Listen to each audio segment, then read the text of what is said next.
il y avait l'obligation du service civil. D'accord? Donc, quand on est fini, c'est surtout pour les hommes.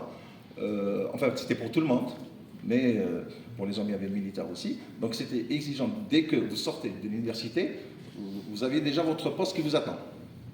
À la DUC ou au bureau d'études publiques ou quelque part. D'accord?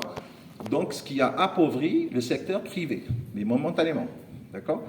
Donc, les années 90, il y avait la crise. Il y avait la crise Tarklo-Orange, etc. Donc, il fallait, enfin, pas mal de bureaux d'études qui ont été dissous. D'accord? Donc, cette dissolution dans les années, ça s'est propagé, ça s'est continué jusqu'en 2000. Et en parallèle, il y avait un critère très important qu'il a cité Tahraoui dans son intervention, c'est les honoraires. Donc la santé financière des architectes, que ce soit public, elle était faible parce qu'il n'y avait pas de... On n'a pas valorisé ça en numéraire. Alors c'est le nerf de la guerre, d'accord?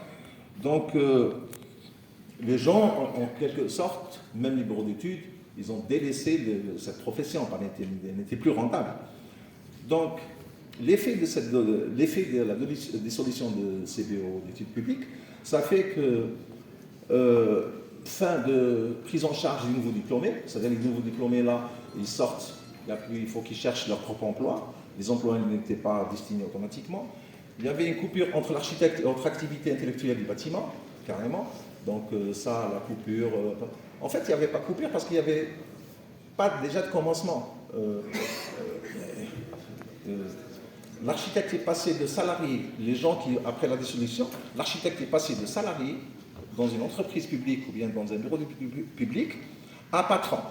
Et ça, cette chose, elle a été mal vécue par les administrateurs, par les patrons publics, le pouvoir. C'était mal vécu.